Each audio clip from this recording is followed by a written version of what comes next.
ಕಲ್ಯಾಣ ಕರ್ನಾಟಕ ಭಾಗದ ನೀರಾವರಿ ಯೋಜನೆ ಮತ್ತು 371 ಜೆ ಕಲಂ ಸಮರ್ಪಕವಾಗಿ ಅನುಷ್ಠಾನಕ್ಕಾಗಿ ಕಲಬುರಗಿಯಲ್ಲಿ ನಡೆಯಲಿರುವ ಸಚಿವ ಸಂಪುಟ ಸಭೆಯಲ್ಲಿ ಇದರ ಕುರಿತು ಗಂಭೀರವಾಗಿ ಪರಿಗಣಿಸಿ ಸೂಕ್ತ ಕ್ರಮ ಕೈಗೊಳ್ಳಬೇಕು ಎಂದು ಸರ್ಕಾರಕ್ಕೆ ನವ ಕರ್ನಾಟಕ ರೈತ ಸಂಘದ ಜಿಲ್ಲಾ ಅಧ್ಯಕ್ಷ ದಯಾನಂದ ಪಾಟೀಲ್ ಒತ್ತಾಯಿಸಿದರು.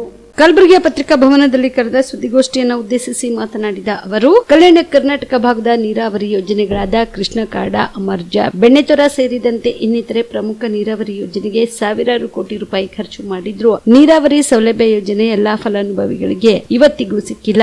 ಇನ್ನು ಸಣ್ಣ ನೀರಾವರಿ ಅಂತರ್ಜಲ ಇಲಾಖೆಯಿಂದ ಖರ್ಚು ಮಾಡಿದ ಕೋಟ್ಯಾಂತರ ಹಣ ದುರುಪಯೋಗವಾಗಿದೆ. ಈ ಇಲಾಖೆಯಿಂದ ಖರ್ಚಾದ ಹಣದಿಂದ ಯಾವೊಬ್ಬ ರೈತರಿಗೂ ಹನಿ ನೀರು ಸಿಕ್ಕಿಲ್ಲ. ಇದರ ಬಗ್ಗೆ ಸರ್ಕಾರ ಈ ಭಾಗದ ರೈತರ ಹೋರಾಟಗಾರರ, ರೈತ ಪರ ಪ್ರಮುಖರ ಜೊತೆ ಸಮಾಲೋಚನೆ ನಡೆಸಿ ಸೂಕ್ತ ಕ್ರಮ ಕೈಗೊಳ್ಳಬೇಕು. ಇನ್ನು ನಗರದಲ್ಲಿ ಸರಬರಾಜು ಹಾಗೂ ನೀರು ಕೊಳಚೆಯಿಂದ ನೀರು ಸರಬರಾಜು ಮಾಡಲಾಗುತ್ತಿದೆ. ಇದರಿಂದ ಜನರ ಆರೋಗ್ಯದ ಮೇಲೆ ವ್ಯತಿರಿಕ್ತವಾದ ಪರಿಣಾಮ ಬೀರುತ್ತಿದೆ. ಇದನ್ನು ಸಂಪುಟ ಸಭೆಯಲ್ಲಿ ಗಂಭೀರವಾಗಿ ಪರಿಗಣಿಸಿ ಕ್ರಮ ಕೈಗೊಳ್ಳಬೇಕು. ಕಬ್ಬು ಬೆಳೆದ ಬೆಳೆಗಾರರ ಕಬ್ಬನ್ನು ಸರಿಯಾದ ಸಮಯಕ್ಕೆ ಕಟಾವು ಮಾಡಿ ತಕ್ಷಣ ರೈತರಿಗೆ ಹಣ ಪಾವತಿ ಮತ್ತು ತೂಕದಲ್ಲಿ ಆಗುವ ಮೋಸ ಸೇರಿದಂತೆ ಹಲವು ಬೇಡಿಕೆಗಳನ್ನ ಈಡೇರಿಸಬೇಕು ಎಂದು ಆಗ್ರಹಿಸಿದರು. ಉದ್ದೇಶ ಏನಪ್ಪಾ ಅಂದ್ರೆ 17ನೇ ತಾರೀಕು ನಡೀತಕ್ಕಂಥ ಮಂತ್ರಿಮಂಡಲವನ್ನ ಯಾಕೆ ಮಾಡಬೇಕು ಅಂತ ಪ್ರಶ್ನೆ.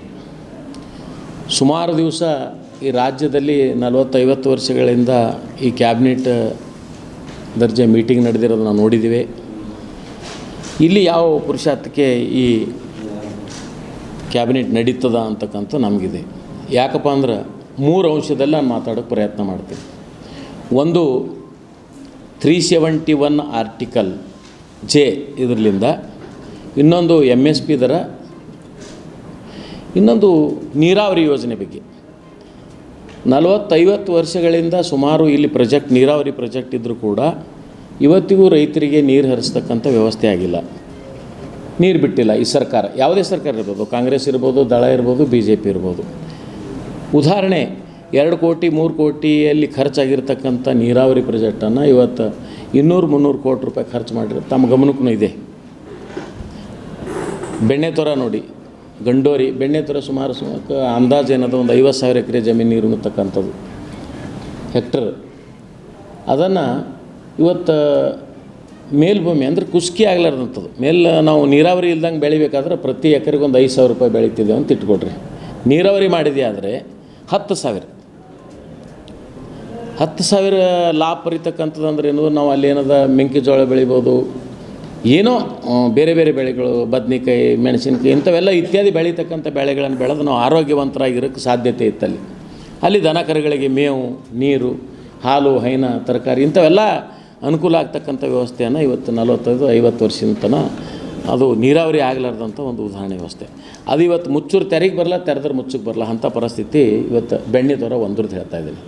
ಅದೇ ಥರ ಎಲ್ಲ ಪ್ರಾಜೆಕ್ಟ್ಗಳು, ನೀರಾವರಿ ಪ್ರಾಜೆಕ್ಟ್ಗಳು ಇವತ್ತು ಫೇಲ್ಯೂರ್ ಅದಾವೆ. ಇಂಥದ್ದೆಲ್ಲ ಇಟ್ಕೊಂಡು ನಿಮ್ಗೆ ಸಾಕಷ್ಟು ಸಾರಿ ನಾವು ರೈತ ಮುಖಂಡರು ಮನವಿ ಕೊಟ್ಟಿದ್ವಿ, ಆ ಮನವಿ ಸ್ವೀಕಾರ ಮಾಡಿದ್ರಿ. ಇದ್ರ ಬಗ್ಗೆ ನೀವು ಚಕಾರ ಎತ್ತಿರಲಿಲ್ಲ. ಹಿಂದೊಮ್ಮೆ MB ಪಾಟೀಲ್ರು ಬಂದು ಇದನ್ನು ನಾವು ಇನ್ನೂ ಶುದ್ಧೀಕರಣ ಮಾಡಬೇಕು ಅಂತಕ್ಕಂಥದ್ದು ಹೇಳೋದ್ರು ನೀರಾವರಿ ಮಂತ್ರಿ ಇದ್ದಾಗ. ಆ ನೀರು ಆ ಗೇಟನ್ನೇ ತೆರೀಕಾಗಲ್ದು. ಗೇಟ ಮುಚ್ಚೂರು ತೆರಿಗೆ ಬರಲ್ದು, ತೆರೆದ್ರೆ ಮುಚ್ಚಕ್ಕೆ ಬರಲ್ಲ. ಅಂಥ ಟೈಮ್ನೇ ನೀವು ಇನ್ನೂ ಅದಕ್ಕೇನು ಶುದ್ಧೀಕರಣ ಮಾಡ್ತೀರಿ? ಇದ್ದಷ್ಟೇ ನೀರು ನೀವು ಬಿಡ್ತಾ ಇಲ್ಲ. ಬೇಸಿಗೆ ಟೈಮ್ನಾಗ ನೀರು, ಮಳೆಗಾಲ ಕಡಿಮೆ ಇದ್ದಾಗ ಸ್ವಲ್ಪ ನೀರು ಬಿಟ್ಟರೆ ಏನಾದರೂ ರೈತ ಏನಾದರೂ ಮಾಡ್ಕೋಕ್ಕೆ ಅವಕಾಶ ಇದೆ. ಗೋಧಿಯೋ, ಕಡ್ಡಿಯೋ, ಜೋಳ. ಬೇಸಿಗೆ ಟೈಮ್ನಲ್ಲಿ ಏನಾದರೂ ದನ ಕರುಗಳಿಗೆ ಮೇವು ಮಾಡ್ತಕ್ಕಂಥ ಇದು ಆಗಿಲ್ಲ. ಎರಡನೇದು MSP ಬರೋದನ್ನು ಮಾತಾಡ್ತಾಯಿದ್ದು ಸಾಕಷ್ಟು ಸಾರಿ. ಡಾಕ್ಟರ್ ಸ್ವಾಮಿನಾಥನ್ ನಿಧನೇ ಹೊಂದರೂ ಪುನಃ MSP ಬರೋದು ಸರಿಯಾದ ವ್ಯವಸ್ಥೆ ಸಿಗಲಿಲ್ಲ. ವೈಜ್ಞಾನಿಕ ಪದ್ಧತಿಯಿಂದ ನಾವು MSP ದರ ಕೊಡ್ರಿ ಅಂತ ಹೇಳ್ತಾಯಿದ್ವಿ. ಒಂದು ಎಕರೆಗೆ ಎಷ್ಟು ಬೆಳಿಬೇಕು, ಎಷ್ಟು ನಮಗೆ ಖರ್ಚು ವೆಚ್ಚ ಆಗಿರ್ತದೆ, ಇದನ್ನು ನೀವು ನೋಡಿರಿ. ಇದನ್ನು ಸಮಿತಿ ಕೂಡಿಸ್ರಿ. ಕ್ಯಾಬಿನೆಟ್ ಕರೆಯೋದಂದ್ರೇನು, ಇದನ್ನು ಇದ್ರ ಬಗ್ಗೆ ಚರ್ಚೆ ಮಾಡೋ ಸಲಕ್ಕೆ ನೀವೇನದ ಸಮಿತಿ ಕೂಡಿಸ್ರಿ. ಅದು ಮಾಡ್ತಾಯಿಲ್ಲ. 371 ಜೆ ನೋಡ್ರಿ, ಅದು ಆಗಿ ಎಷ್ಟು ದಿನ ಆಯಿತು. ಇಲ್ಲಿ ಎಷ್ಟು ಜನ ಹೈಯರ್ ಎಜುಕೇಷನ್ ಮಾಡಿಸಿ ವಿದ್ಯಾವಂತರು ಮತ್ತು ಮಹಿಳೆಯರು ಮತ್ತು ಪುರುಷರು ಕುಂತಿಲ್ಲ, ಅವರಿಗೆ ನೌಕರಿ ಇಲ್ಲ, ಅವ್ರಿಗೆ ಕೆಲಸ ಇಲ್ಲ, ಅವರೆಲ್ಲ ಬೇರೆ ಬೇರೆ ಕಡೆ ಹೋಗ್ತಾ ಇದ್ದಾರೆ. ಎಲ್ಲೋ ಬೊಂಬೈಗೆ ಹೋಗೋದು, ಬೇರೆ ಬೇರೆ ರಾಜ್ಯಕ್ಕೆ ಹೋಗೋದು, ಬೇರೆ ಬೇರೆ ದೇಶಕ್ಕೆ ಪಾಸ್ಪೋರ್ಟ್ ತೆಗೆಸಿ ಹೋಗ್ತಕ್ಕಂಥ ವ್ಯವಸ್ಥೆ ಆಗಿದೆ. ಅವರಷ್ಟು ಅವ್ರು ಹೋಗ್ತಾರಂದ್ರೆ ಸಾಮಾನ್ಯ ಜನರು ಹೋಗ್ತಾ ಇಲ್ಲ. ಡಾಕ್ಟ್ರು, ಇಂಜಿನಿಯರ್ಸ್, ಇಂಪಾರ್ಟೆಂಟ್ ಪರ್ಸನ್ ಇವತ್ತು ಅಮೇರಿಕ ಹೋಗಿ ಜಪಾನ್ಗೆ ಹೋಗಿ ಅವರಿಗೆಲ್ಲ ಲಾಭದಾಯಕ ಮಾಡ್ತಕ್ಕಂಥ ವ್ಯವಸ್ಥೆ ಯಾಕೆ ಆಗ್ತದಂದ್ರೆ ನಮ್ಮಲ್ಲಿ ಅಷ್ಟು ಶಾಣೆತನದ. ಆ ಕಲ್ತಿಯವರಿಂದ ಅಂಥವ್ರಿಗೆ ಬಿಡಬೇಡ್ರಿ ದಯವಿಟ್ಟು. ಇಲ್ಲಿ ಏನಾದರೂ ಫ್ಯಾಕ್ಟ್ರಿ ಅಂಥದ್ದು ಮಾಡ್ತೀರೇನೋ? ಏನೇನೂ ಮಾಡೋದಿಲ್ಲ. ನಿಮ್ಮಲ್ಲಿ ರೊಕ್ಕನೇ ಇಲ್ಲ ಅಂತ ಹೇಳ್ತೀರಿ. ರೊಕ್ಕ ಇಲ್ಲ ಅಂದ್ರೆ ಮತ್ತೆ ಕ್ಯಾಬಿನೆಟ್ ಯಾಕೆ ಕರಿತೀರಿ? ಅದೇ ಖರ್ಚು ವೆಚ್ಚ ಮಾಡ್ತೀರಿ ಇದ್ದಷ್ಟೇ, ಅದಿಷ್ಟೇ ಉಳಿತದಲ್ಲ. ಸರ್, ಲಾಂಗ್ ಟರ್ಮ್ ಅಂದರೆ ಒಂದು ದೀರ್ಘಾವಧಿ ಕೋರ್ಸ್ ಇದು. ಈ ಲಾಂಗ್ ಟರ್ಮ್ನ ನಾವು ರಿಪೀಟರ್ ಕೋರ್ಸ್ ಅಂತಲೂ ಕರಿತೀವಿ. ನಮ್ಮ ಎಕ್ಸೆಲ್ ಅಕಾಡೆಮಿ ಸಂಸ್ಥೆಯಿಂದ ನೀಟ್ ಲಾಂಗ್ ಟರ್ಮ್ನ ಕೊಡ್ತೀವಿ ಮತ್ತು CET ಲಾಂಗ್ ಟರ್ಮ್ನ ಕೊಡ್ತೀವಿ ಸರ್. ಮಕ್ಕಳು ಎಷ್ಟೇ ಓದಿರಲಿ, ಅವ್ರಿಗೆ ಟೈಮ್ ಮ್ಯಾನೇಜ್ಮೆಂಟ್ ಅನ್ನೋದು ಪ್ರಾಕ್ಟೀಸ್ ಮಾಡಲಿಲ್ಲ ಅಂದರೆ ಫೇಲ್ಯೂರ್ ಆಗೋದು 50% ಅಲ್ಲೇ ಫೇಲ್ಯೂರ್ ಆಗ್ತಾರೆ. ನೀಟಲ್ಲಿ ರ್ಯಾಂಕ್ ಬರೋದು ಮತ್ತು CETಲಿ ರ್ಯಾಂಕ್ ಬರೋದು 100% ಗ್ಯಾರಂಟಿ ಆಗ್ತದೆ. ಅದಕ್ಕೆ ನಮ್ಮ ಒಂದು ಎಕ್ಸೆಲ್ ಸಂಸ್ಥೆಯಿಂದ ಈ ಒಂದು ಕಾನ್ಸೆಪ್ಟ್ನ ಹೇಳ್ಕೊಟ್ಟು ಮಕ್ಕಳಿಗೆ ಹೈಯೆಸ್ಟ್ ಸ್ಕೋರ್ ತೆಗ್ತಾ ಬರ್ತಾ ಇದ್ದೀವಿ ಸರ್. ನಮ್ಮ ಎಕ್ಸೆಲ್ ಅಕಾಡೆಮಿ ಸಂಸ್ಥೆಯಲ್ಲಿ ಮಾತ್ರನೇ ಒಂದು ಡೈಲಿ ಟೆಸ್ಟ್ ಕಂಡಕ್ಟ್ ಮಾಡೋದು. ಪ್ರತಿ ಸರಿ ಪೇರೆಂಟ್ಸ್ ಹತ್ರ ಮಾತಾಡ್ಬೇಕಾದ್ರೆ ಸೀಟ್ ತಗೊಂಡ್ ಬರ್ತೀವಿ ಕನ್ಫರ್ಮ್ ಆಗಿ ಅನ್ನೋದೇ ಲಾಸ್ಟ್ ಅಥವಾ ಫಸ್ಟ್ ಡೈಲಾಗ್ ಆಗಿರುತ್ತೆ. ಅಷ್ಟೊಂದು ಇನ್ಕ್ರೀಸ್ ಆಗಿದೆ 2 weeks ಅಲ್ಲಿನೇ. ಇವಾಗ ನಾವು ಹೆಣ್ಮಕ್ಳು ಹಾಸ್ಟೆಲ್ ಹತ್ರ ಇದ್ದೀವಿ. ಇದು ನಮ್ಮ ಹೆಣ್ಮಕ್ಳು ಹಾಸ್ಟೆಲ್. ಇದು 7 ಫ್ಲೋರ್ ಬಿಲ್ಡಿಂಗ್. ಇದರಲ್ಲೇ ಕೋಚಿಂಗು ಪ್ಲಸ್ ಹಾಸ್ಟೆಲ್ಲು ಒಂದು ಇದರಲ್ಲೇ ಇರುತ್ತೆ, ಒಂದೇ ಬಿಲ್ಡಿಂಗಲ್ಲೇ. ಇದು ಒಳಗಡೆ ಡೈನಿಂಗ್ ಹಾಲು ಮತ್ತು ಅಕಾಮಿಡೇಷನ್ನು ಎಲ್ಲ ಕ್ಲಾಸ್ ರೂಮ್ ಎಲ್ಲ ಇದರಲ್ಲೇ ಪ್ರೊವೈಡ್ ಮಾಡಿರ್ತೀವಿ ನಾವು. ರೂಮಲ್ಲಿ 4 ಜನ ಇರೋ ಥರ ನಾವು ಅರೇಂಜ್ ಮಾಡಿರ್ತೀವಿ. ಅವ್ರ ಕಬೋರ್ಡು ಕೂಡ ಅವ್ರಿಗೆ ನಾವು ಪ್ರೊವೈಡ್ ಮಾಡಿರ್ತೀವಿ ಅವ್ರಿಗೆ. ಸೊ ಹೈಜೆನಿಕ್ ಮೇಂಟೈನ್ ಮಾಡಿರ್ತೀವಿ.